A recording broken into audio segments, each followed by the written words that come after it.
All right, so we got a bunch of stuff to take care of today. We're going to finish up our special topic on the LA-MOAD theory. We're going to at least start on the imagery portion of this course. But before we get to that, we do have our next social media professional development assignment. So again, this is optional for extra credit towards the exam. This is going to be for exam number 2. So once again, you can take a look at it. I post what you got on your social media development bonus in Canvas, so you can check those out. And while we're on that note, in terms of your projected grade is either going to be really hopeful at this point or pretty scary at this point. And the reason for that is because we've only had the one exam. So in order to calculate a projected grade, I have to make certain assumptions. And one of the assumptions that I needed to make for this particular projected grade was that your last 3 exams, you're going to have the exact same grade as your first exam. So that's just an assumption I needed to make in order to calculate a projected grade. But that's not the way it's actually going to work out. So number one, for many of you where this is your first class with me, it takes maybe one exam to sort of get used to the format of the exam. I don't know what you're used to in terms of your other classes. And also, it just sometimes takes a little bit of time to get used to the material. So because of that, in general, I find that exam scores tend to go up as the semester goes, especially after the first one. The other thing is that don't forget that on the syllabus, the exams are graded on a sliding scale, which means that your worst exam, the one that you score lowest on, is going to be worth the least amount of points. So if you score higher on exam 2, 3, and 4, your first exam, if it's your lowest score, is going to be worth a very small portion of your final grade. So right now, if you did poorly on exam number 1, for example, it is worth a large portion of your projected grade just because I had to do that assumption. But if you do improve on exams 2, 3, and 4, then that low score on exam number 1 will be minimized in terms of its impact on your final grade. So the kind of takeaway point for this is that if you didn't do as well as you would have liked on exam number 1, your projected final grade is probably going to underestimate how you're going to do in the final in your final grade. But definitely take exam number 1 as the information that it provides. If you didn't score very well, make sure that you do something to make sure that exam 2 turns out better, whether it's completing more of the mastery training, whether it's coming to my office hours to get clarification on things, watching some of the YouTube videos, whatever you need to do, make sure that you address your exam number 1 if it's not what you were hoping for. All right, social media professional development assignment number 5. So we're going to continue with this idea of give before you take, but now we're going to start transitioning into actual original posts.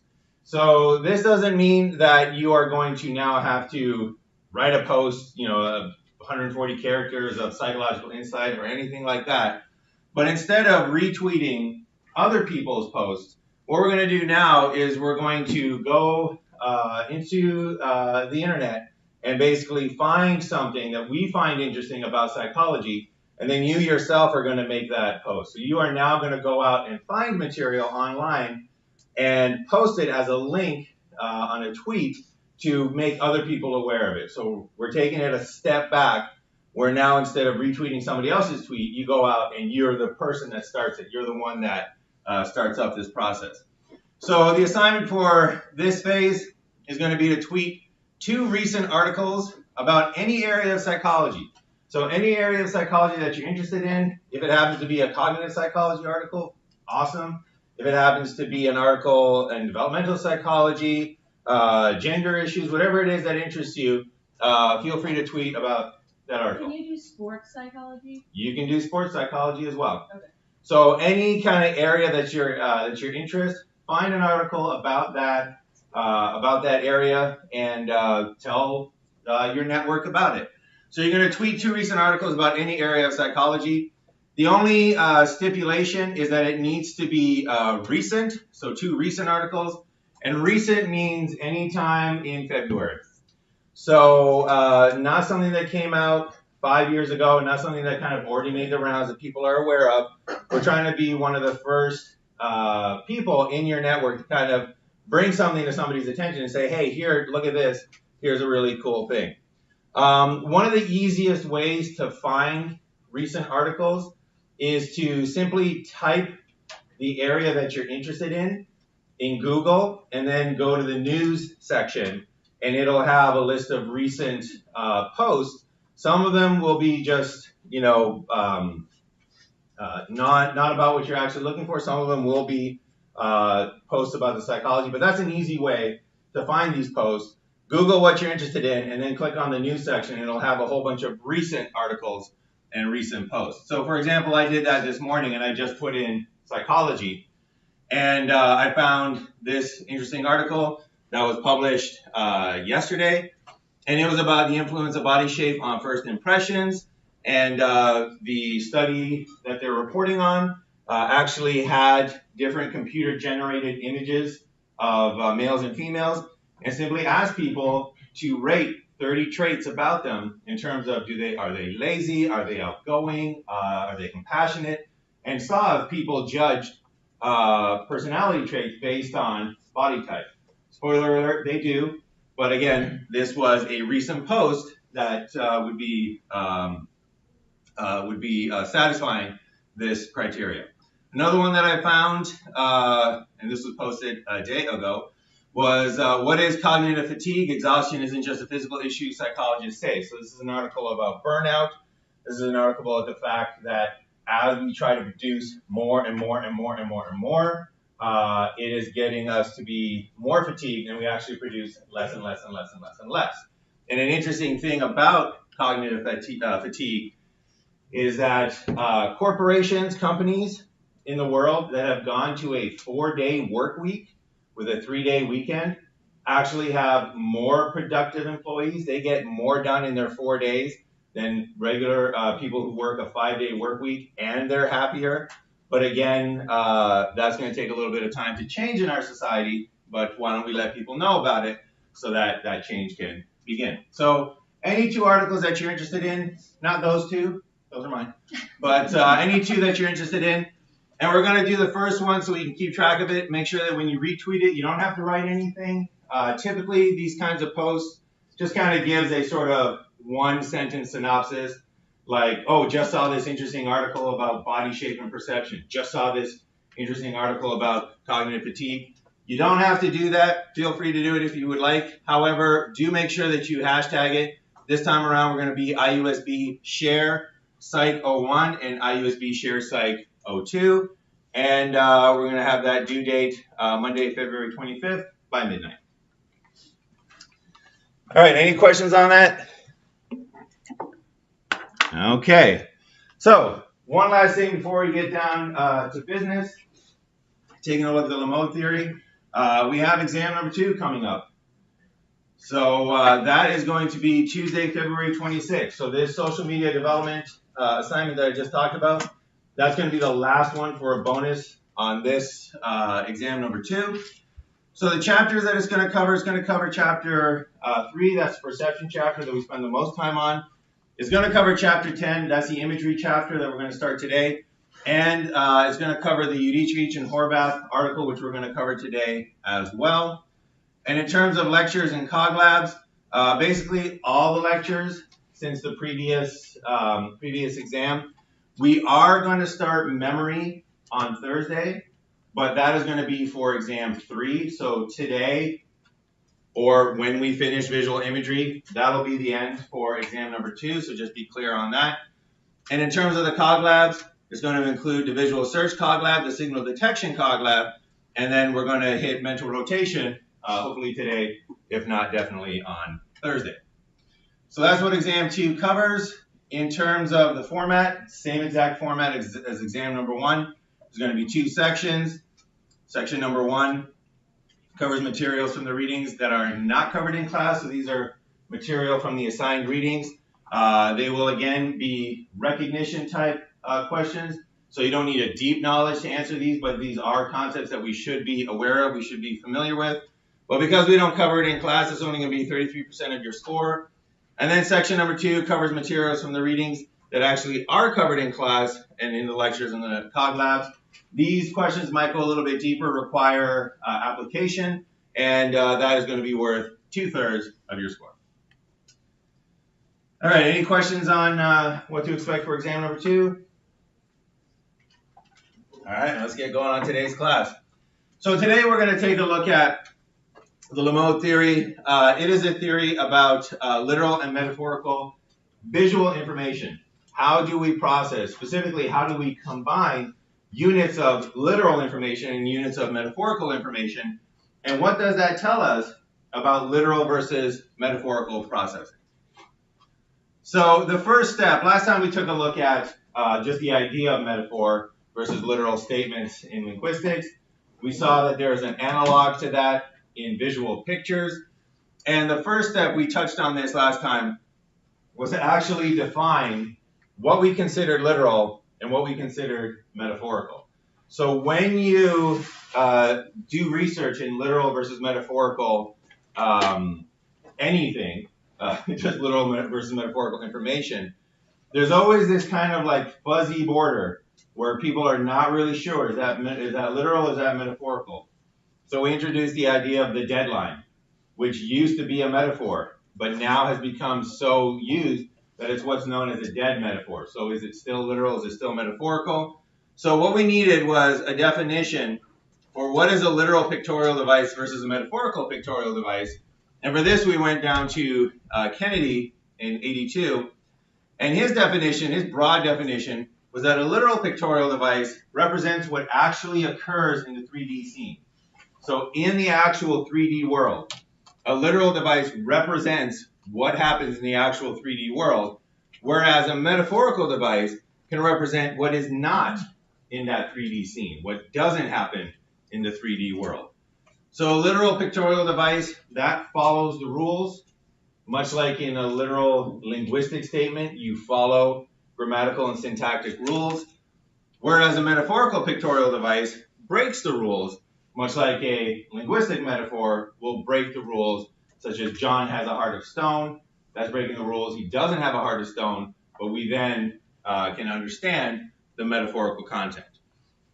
So given these two definitions, this picture here would be considered a literal picture of an individual that is running because it represents things that happen in the real world when an individual actually runs. So when you run, your arms will be placed into different positions. That actually happens in the 3D scene. When you run, your body will have a slight lean forward. That actually happens in the 3D scene.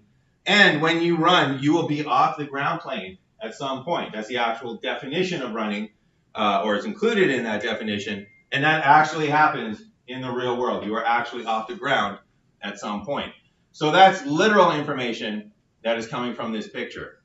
An example of metaphorical information is shown here. So multiple images is metaphorical information because when you fall down in the real world, you don't split into 3 different people and then recombine when you hit the ground. So this doesn't happen in the 3D scene, so that is metaphorical information. But notice that metaphorical information here is combined with literal information as well. So when this girl is falling, at one point, her feet are off the ground. At one point, she ends up being horizontal. And those are all things that are literal information for falling. That happens in the real world when you actually fall. So that is a literal piece of information. So in this study, what we're going to do is we're going to see how does metaphorical information combine with literal information to help us understand that this is an image of an individual false. All right, so what we did a historical analysis, also known as a corpus analysis, and we took a look at successful artists that use both literal and metaphorical pictorial devices. They use literal information and metaphorical information, and we restricted it to successful artists because, again, a successful artist is somebody that can reach a mass audience And your ability to reach a mass audience is basically tied into your ability for that audience to understand what you're trying to communicate. Because things that are confusing, things that don't make sense, things that are not understood, people will ignore, and those artists will become forgotten. However, if you can do something that is understandable, it's not the only requirement to be a successful artist, but it is one of them, that you need to have something that people can look at and say, I get it, I understand it, I know what you're trying to say. So we looked at successful artists and that used literal and metaphorical pictorial devices, and we wanted to see what combinations they used in their pictures. Because if they're successful, and if that means that they are understood, then the combinations that they use must be the ones that are also understood by humans. The combinations of information that they use must be an indication of what our mind is set up to process. So this corpus analysis that we did, first thing we needed to do was we needed to find these images. And when we started looking at various areas in the art world, what we found was that metaphorical devices are extremely hard to come by in a lot of what's considered fine art. So here we have The Birth of Venus by Botticelli, and it is mostly literal devices here. So we have people flying, we have individuals in motion. However, it's almost all literal devices. Maybe this wind here would count as a metaphorical device, because when the wind is blowing, you don't actually see these little gusts of wind. Mona Lisa, completely literal and not moving, right? So we wanted to find pictures in motion as well, so that we could study how that information is conveyed. Non-representational art was also excluded, because a lot of this is just not understandable and doesn't actually represent anything in the real world. So you got this Kandinsky composition, which has a certain aesthetic appeal, but there's nothing in the real world that is trying to represent. So there's no literal information here. And then sometimes you get ones that are trying to show motion. So for here, this is Umberto Baccioni, Dynamism of a Soccer Player. So this is a soccer player here in motion. However, we didn't want to start with things like this, because again, this is not something where people look at it and say, ooh, that's a cool picture of a soccer player, right? There's just something here that we don't really understand. So other things that show motion, like nude descending a staircase, those were disqualified. And then finally, we came upon areas where motion was shown and literal and metaphorical information was used, and that was in comic book art. So comic book art, for whatever reason, has a lot of motion, it has a lot of instances of motion, and it has artists using literal and metaphorical devices. So that area was chosen just because of the wealth of examples that we could draw from in order to do our analysis. So what we did was we chose comic book covers, and we would then take a look at what motion were they showing, and if they showed motion, what were they using to show that motion, what literal devices and what metaphorical devices. And again, it just seems to be a part of comic book language. So just to give you an example, this is Carmine Infantino. He's the guy that was the artist behind those two Flash comic covers that you saw. One of the most influential comic book artists of all time. And he actually put out a very famous how-to guide for drawing the Flash. And in his guide, he specifically instructs artists to combine literal information, such as the position of the arms and the legs, with metaphorical information, such as these action lines and these multiple images. So we turned to comics because it had a wealth of stimuli for us to choose from, and we started our corpus analysis. So the covers that we used, We used 400 comic book covers from the Silver Age of comics, and these were chosen so that there was no single artist. We chose 100 articles in a row. So we had Amazing Spider-Man, Captain America, I believe the Avengers, and Iron Man. And we used 100 covers in a row to make our sample. And we chose a range where there were multiple artists. So we didn't want to just study one artist in particular. We wanted to make sure that we had a sample of artists, so we would have a sample of different techniques if they existed. So it just turned out that these were the comic books that we chose, and there was 400 of those. So we decided to focus on one motion, which was running.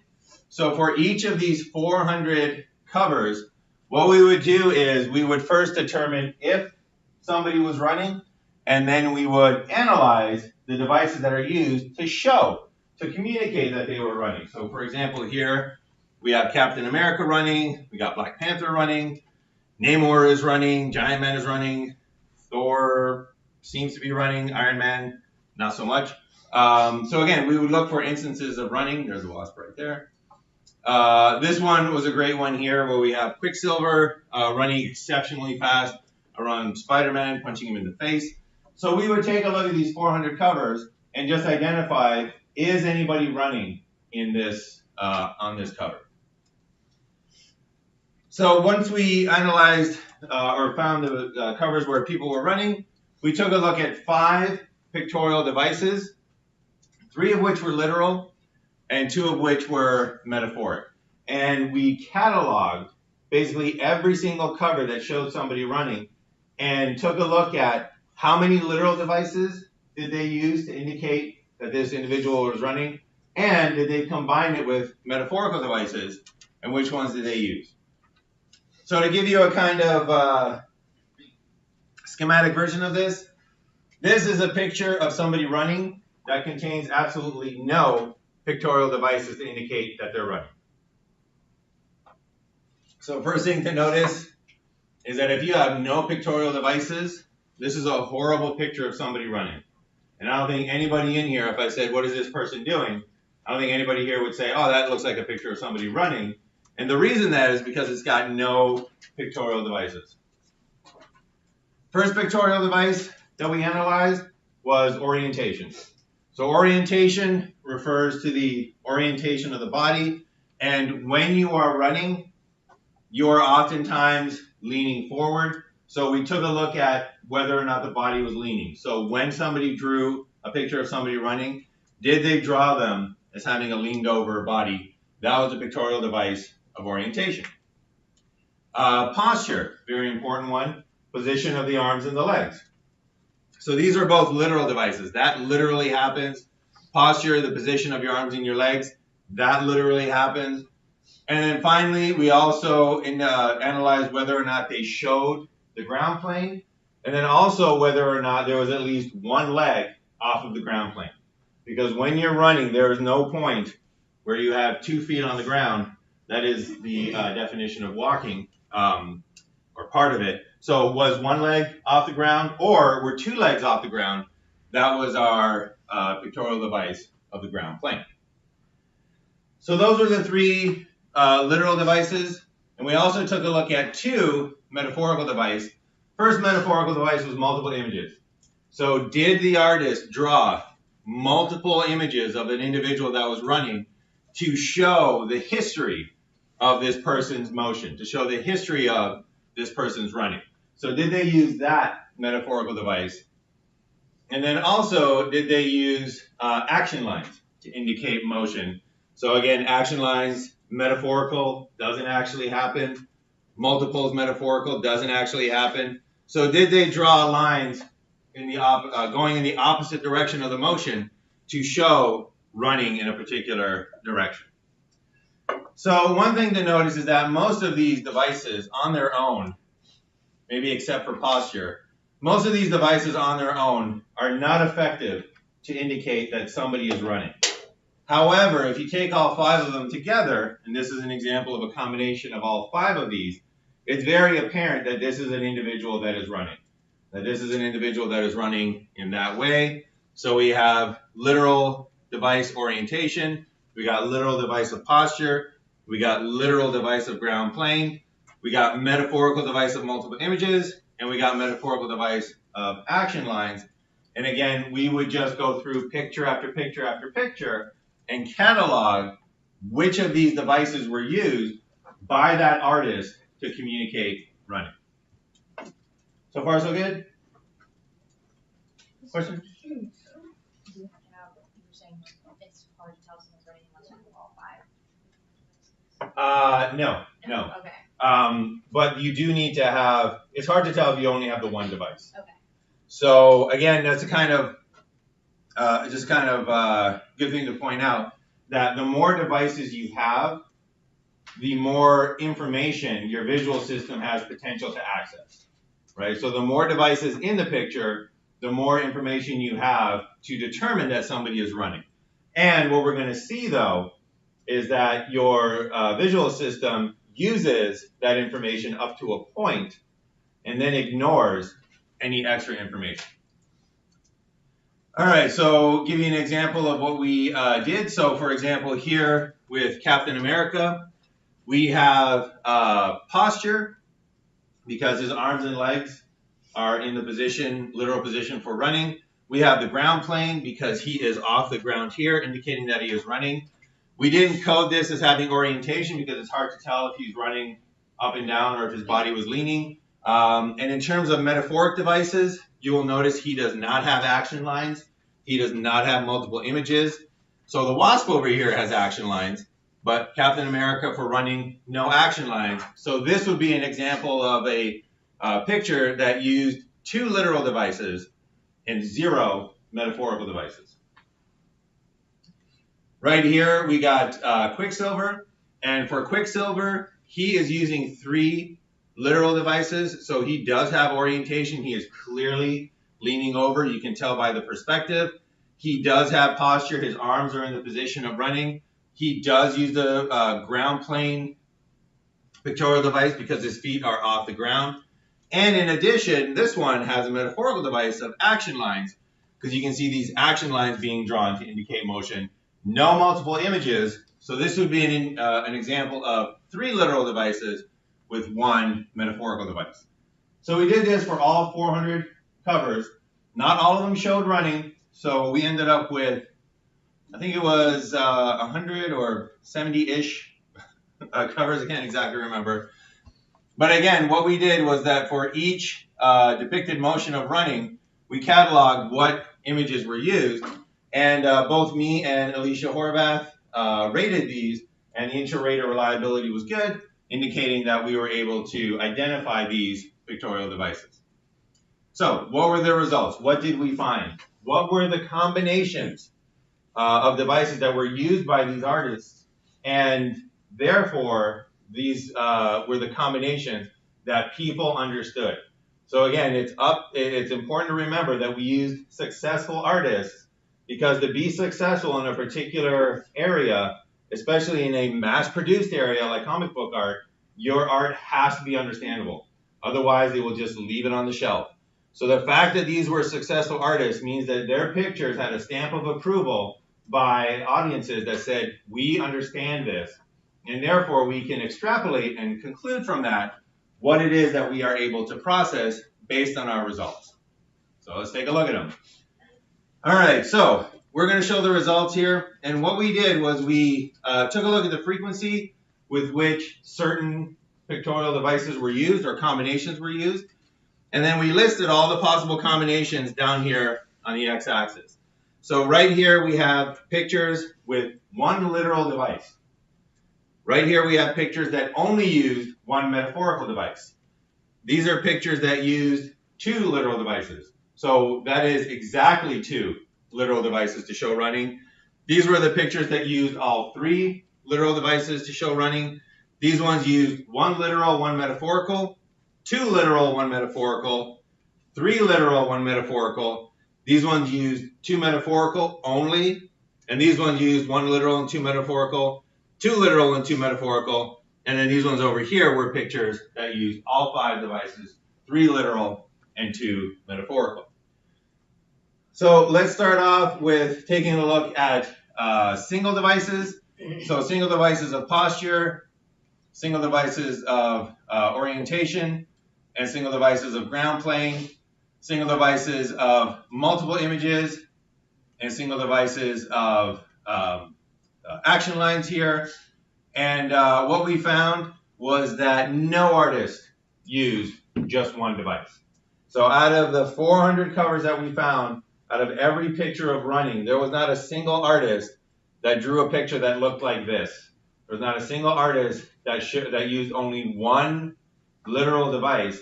And that is a good indication that one literal device just doesn't have the information that your visual system needs. One literal device is not enough information for your visual system to say, oh, that's a picture of running. So then we took a look at 2 devices. So here we have 2 literal devices. We have posture and orientation. Here we have 2 literal devices. We have orientation and ground plane. Here we have 2 literal devices. We got posture and ground plane. And here we have 3 literal devices. Sorry, so this is the one where we're looking at literal devices. So this is all 3 literal devices. And what we found was that artists did use 2 literal devices or 3 literal devices. Those were very often used. So the height of these bars indicate how often an artist used a particular combination. And this color coding scheme right here shows the dark blue are the combinations that were used above average. Those are the ones that the artist very highly preferred to use. The light blue, which we're going to see in a little bit, those were the ones that were used at an average amount. So that would be what you would expect an artist would use if they simply said, let me just roll the dice. Oh, it came up an 11. Let's see, 1, 2, 3, 4, 5, 6, 7, 8, 9, 10, 11. Oh, I guess I'm using 3 literal and 2 metaphorical.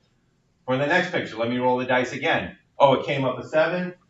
1, 2, 3, 4, 5, 6, 7. I'm using 3 literal and 1 metaphorical.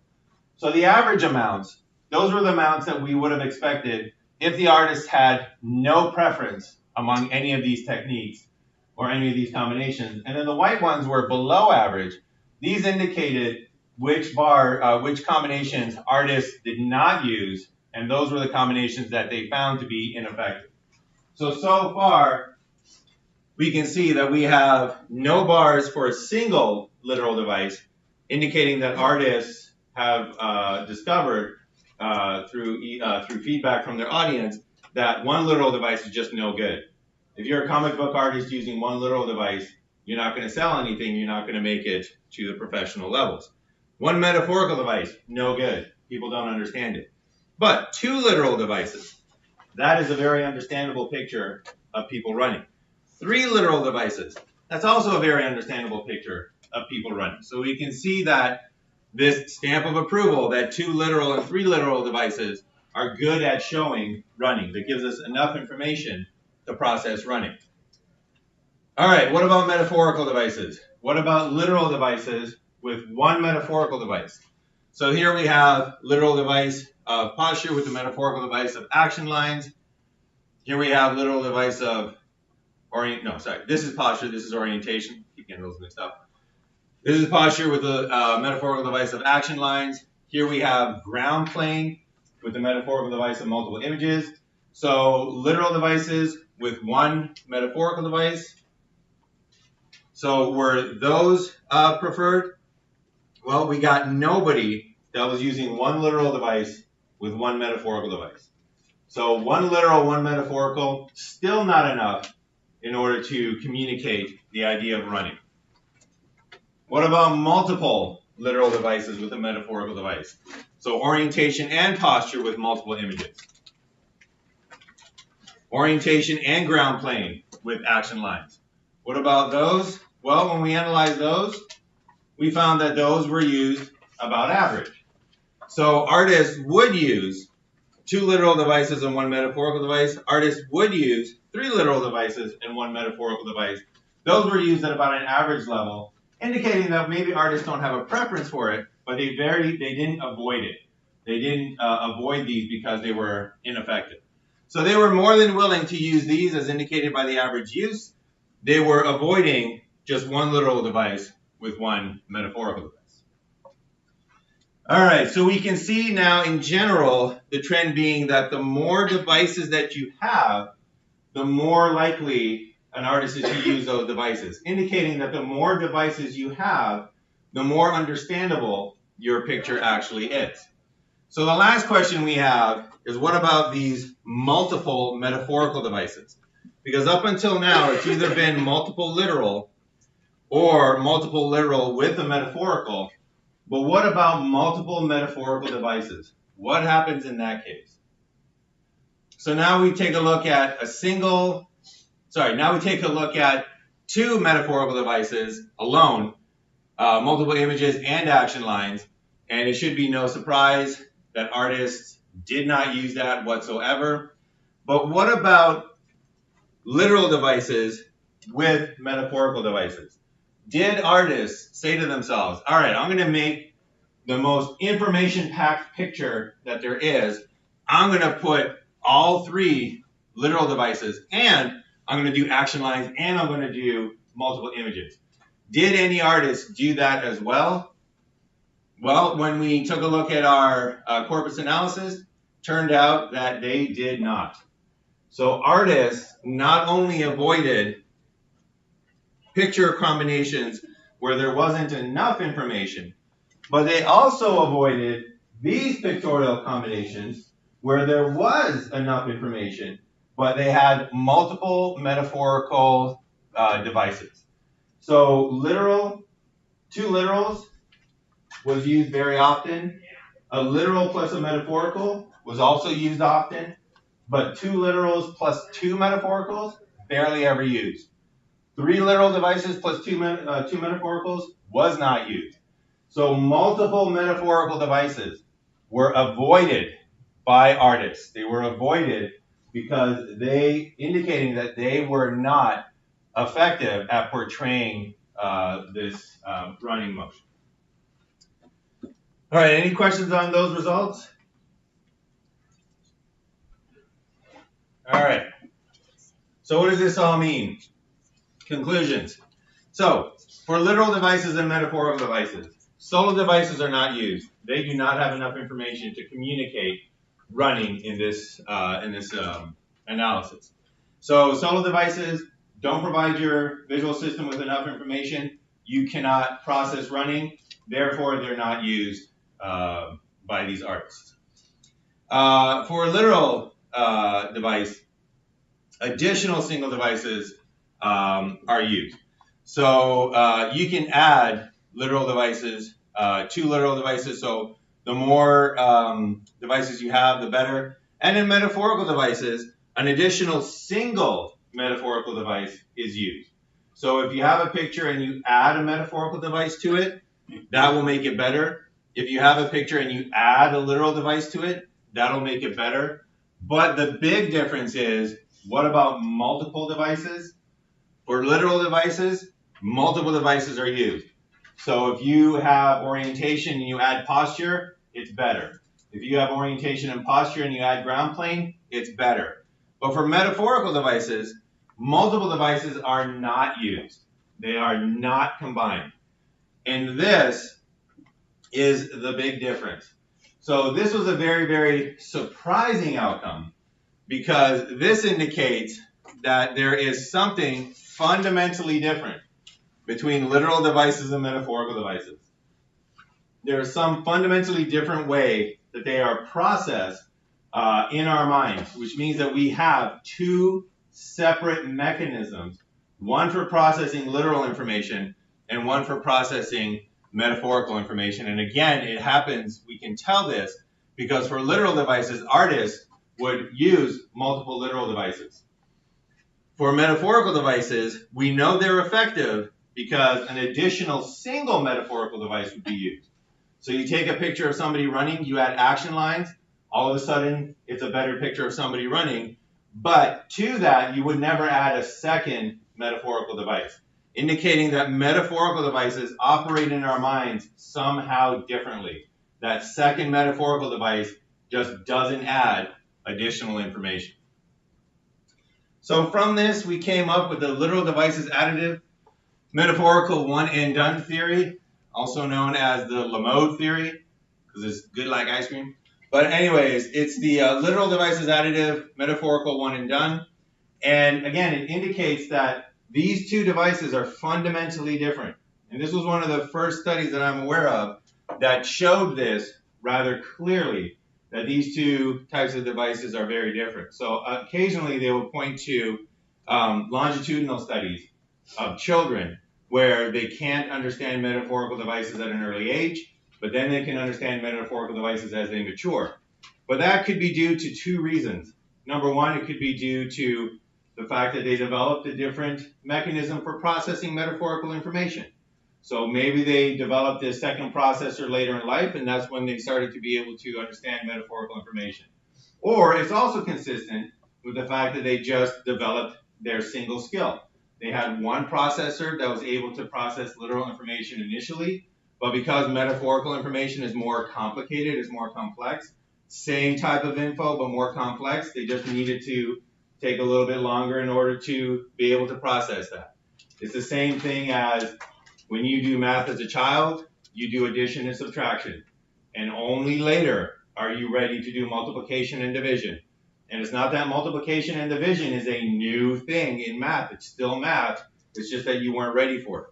So this was one of the first studies that I'm aware of where it showed that these two pieces of information are fundamentally differently processed by our minds. One of those is additive, which is the literal device. The other one is not. Metaphorical devices are not additive. So literal versus metaphorical information. Metaphorical devices, again, process differently. So we actually have a difference. This is actually a difference in our mind where we look at literal information, and it is different for us than metaphorical information. All right, any questions on that before we wrap up the LA-MOAD theory? Do you think that like when we're younger, we learn the difference, like maybe from like reading or like hearing our teachers like read books with pictures that like actually have text in it that say like Jimmy ran to the house and it has like a picture of Jimmy like running. So we just then associate like running with the little like line things in picture books. That's one of the that's one of the possibilities for that. They I know that they're when you kind of delve into it, we use metaphorical very broad here. There's different kinds of metaphors as well. There are some metaphors though that seem to be kind of almost pre-programmed, that if you live in the normal everyday world, you will kind of develop these metaphors. So action lines seems to be one of those, and there's actual evidence that if you teach an artificial intelligence to recognize motion, it will have processors that it develops by itself to process action lines. On the other hand, there are other metaphors that clearly need explanation. So one of the examples that I've used before, and it readily comes to mind, is Spider-Man's spider sense, right? So when Spider-Man, I don't have a pen here, but when Spider-Man's spider sense is activated, there's little squiggly lines that come from his head. And I remember there was an episode of The Fresh Prince of Bel-Air, and somebody who had never seen a Spider-Man comic was reading it. And she's like, so he's got these squiggly lines coming from his head. So I don't know, his head is hot, or it smells bad, or something about that. And you'll notice that if you go through Spider-Man comics, whenever they draw that, there's always a little caption where Spider-Man will say something like, my spider sense is tingling. Or there'll be, a little author caption where it's like, Spider-Man's incredible spider sense, alerts him to danger. And yeah, you learn that, oh, those little squiggly lines are a spider sense. So part of it could be learning. Part of it seems to be a more sort of innate, just experience with this world type of process. And yeah, it's a complication that's kind of heaped on top of how do we learn metaphors. Mm-hmm. How long did it take you to do this study? 400. This one took a little bit longer. because you'll notice it's 400, it's not 500. We had 500 covers, but the first 100 we blew through to kind of develop the criteria. And what happened was we started with Thor, and we developed this criteria for identifying the motions.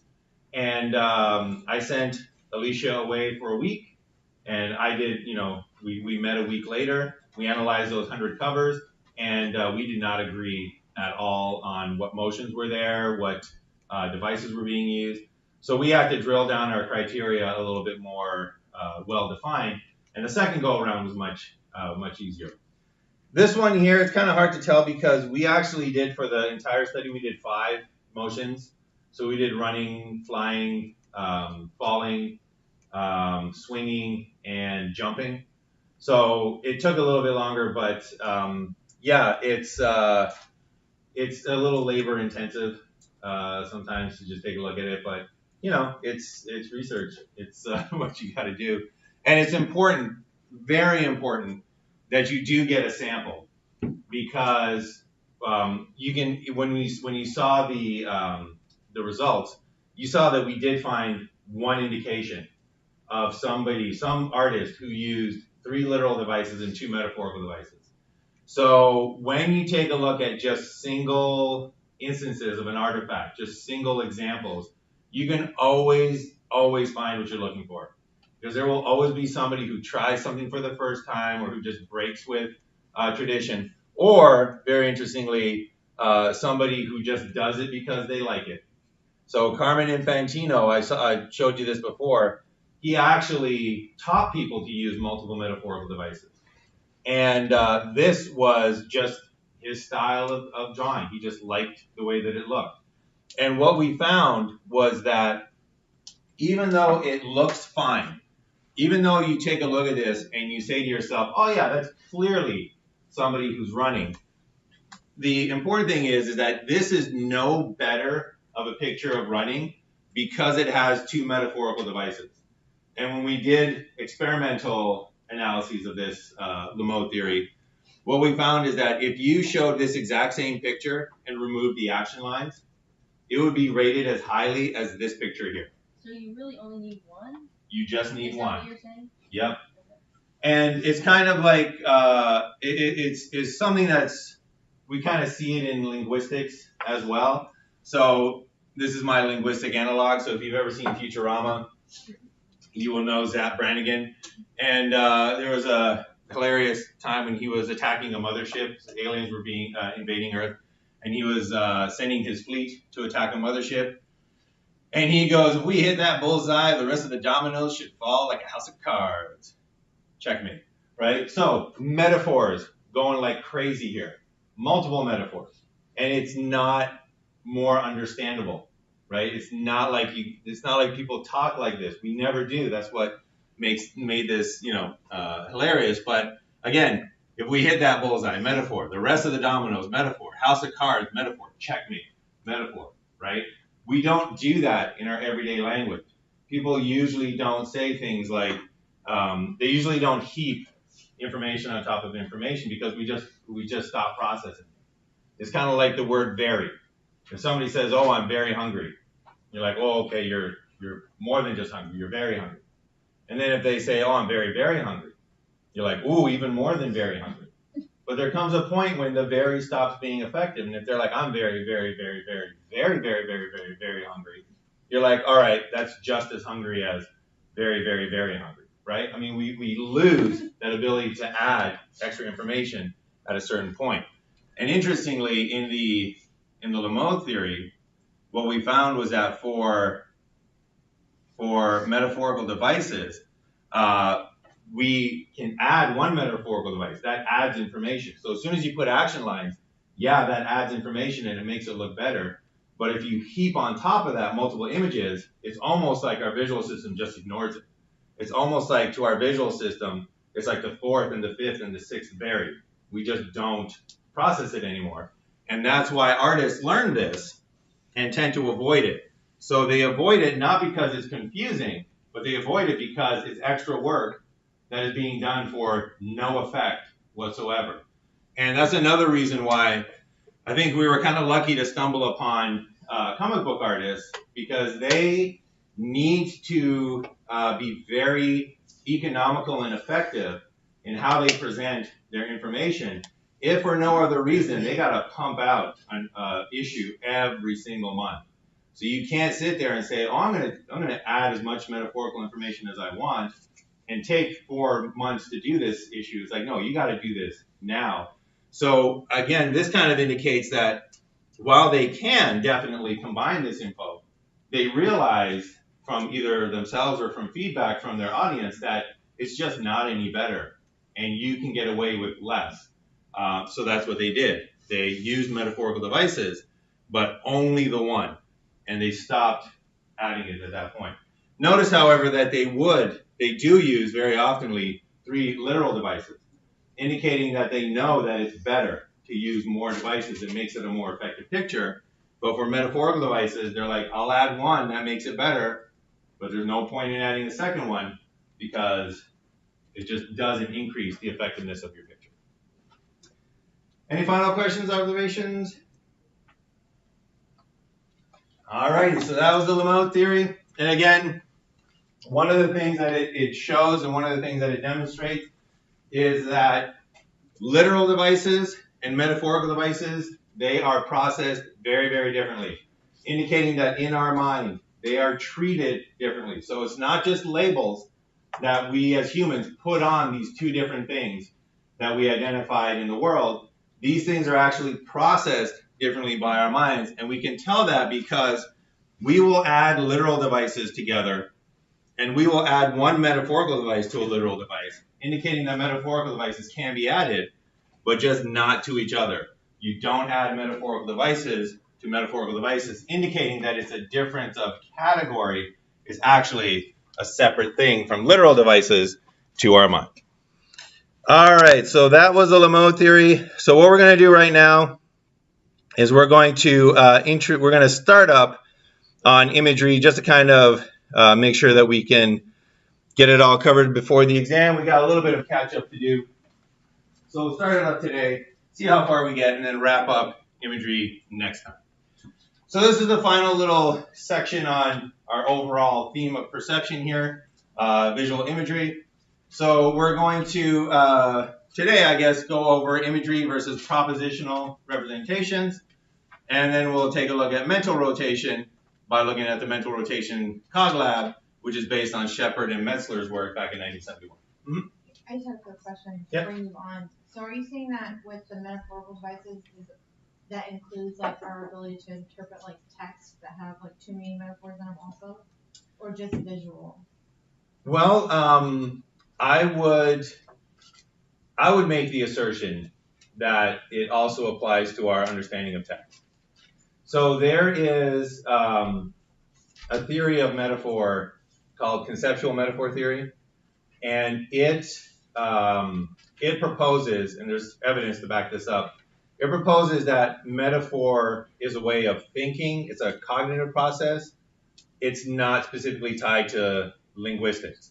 So this was a distinction that needed to be made because metaphors were only ever studied in linguistics, right? People would only ever look at linguistic metaphors. And that's still the example that I use to start with because everybody's familiar with that, right? You say John has a heart of stone and everybody's like, oh, I get what you mean, a metaphor.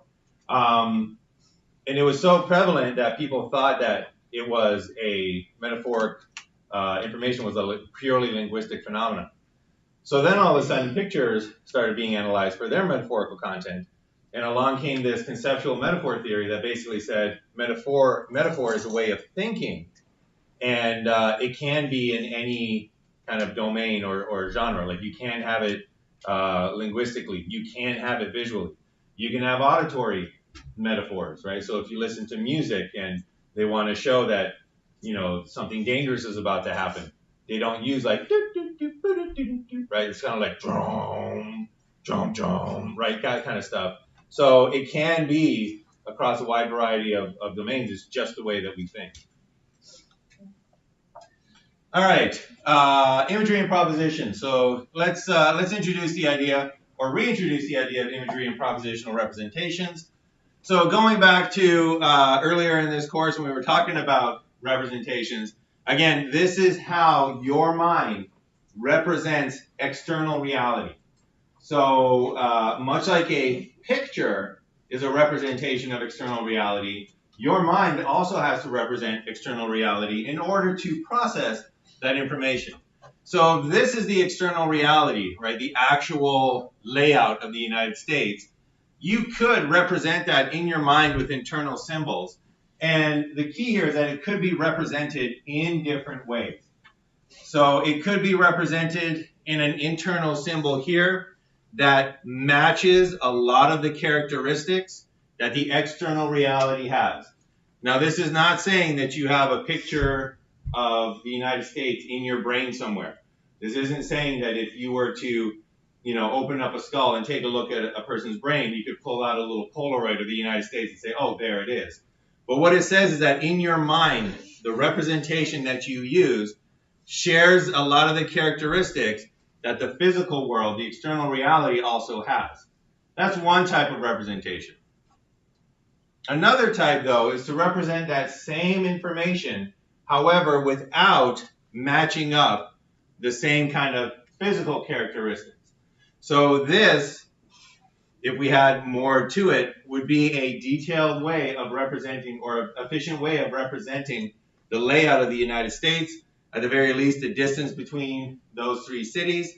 So we have possible representations that do not correspond physically to the external reality, that don't have the same characteristics as external reality. And we have representations that do share characteristics of the thing that they're representing. And as we're going to see, this representation that shares the same characteristics, this is an imagery representation. This representation that does not, this is a propositional representation. So a propositional representation, a simple way of thinking of it is a list of propositions. It is a list of statements. It's a list of information. And importantly, it does not preserve structure. The structure of the representation, again, in your mind, the structure of the representation is not the same or does not preserve characteristics that the structure of the real thing has. So for example, this is a propositional representation of the Mona Lisa, right? So Caucasian female, long dark hair, hands folded on lap, mysterious smile, wearing a black dress, sitting down in front of a landscape of trees and mountains. If you described it enough, people would have a good idea of what it was that Mona Lisa looked like. But notice there is nothing here that preserves the structure of the real Mona Lisa, right? So long hair with long hair. This has nothing in common with actual long hair, right? So it doesn't preserve any of that structure. On the other hand, an imagery representation is a representation that does preserve that structure that the real external reality has. So this imagery representation of the Mona Lisa actually does preserve some of the structure of the actual Mona Lisa. We're going to assume that she actually existed. So for example, long, dark hair. This is actually dark, right? So this area of the image is actually dark, like the dark hair that it's representing. Imagery representation preserves that structure. This is actually long, preserving the structure of the real long hair that is being represented. In terms of spatial features, these eyes are above the nose, are above the mouth in the representation, which is exactly like the real Mona Lisa, who had eyes above a nose, above a mouth in the real world. So this imagery representation stands in your mind for the real Mona Lisa, but importantly, it preserves some of that structure, whereas this representation stands in your mind for the Mona Lisa, but does not preserve any of the structure.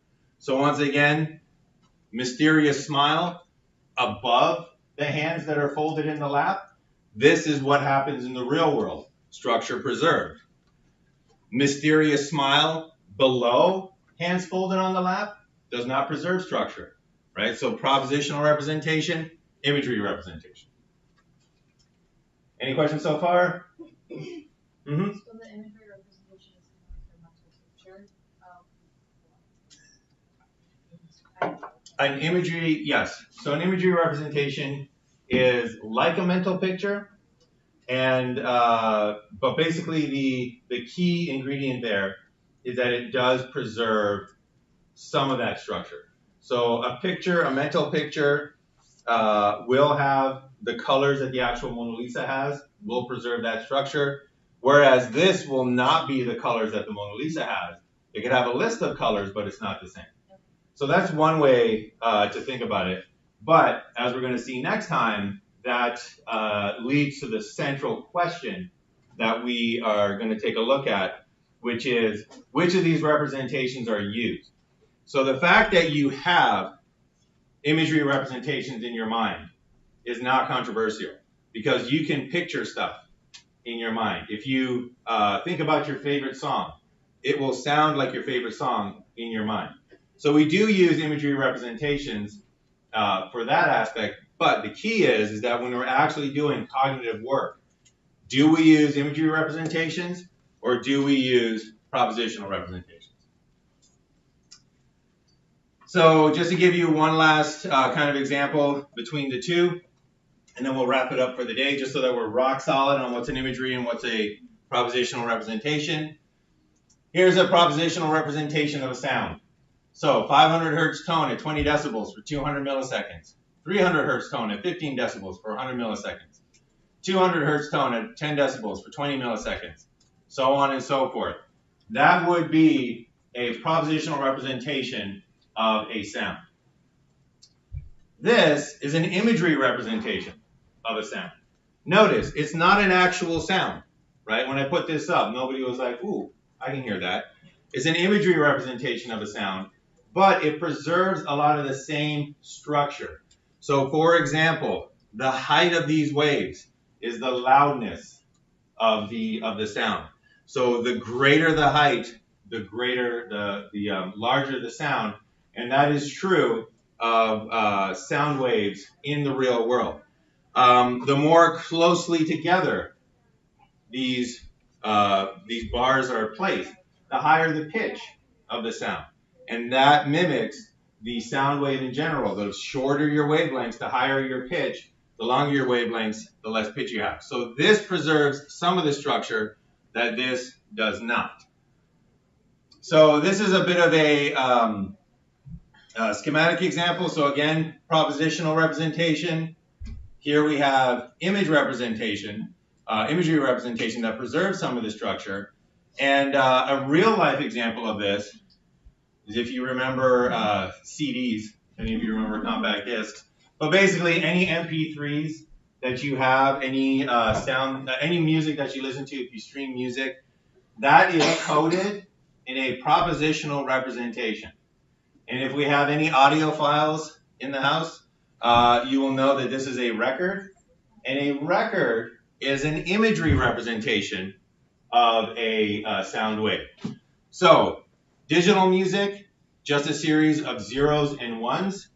If you put a record player under a microscope, you will see that the grooves that the needle goes in, so that the needle vibrates, look like this. And this looks like a sound wave. So once again, propositional representation, streaming your music through a computer, it's a series of zeros and ones, a series of statements that doesn't look anything like a sound wave. But you take an actual sound wave and you put it on a record, this physically looks like the sound wave that produced it. So you can literally see the structure of the sound wave, the structure of this sound wave, being preserved and represented in the record player. This is an imagery representation.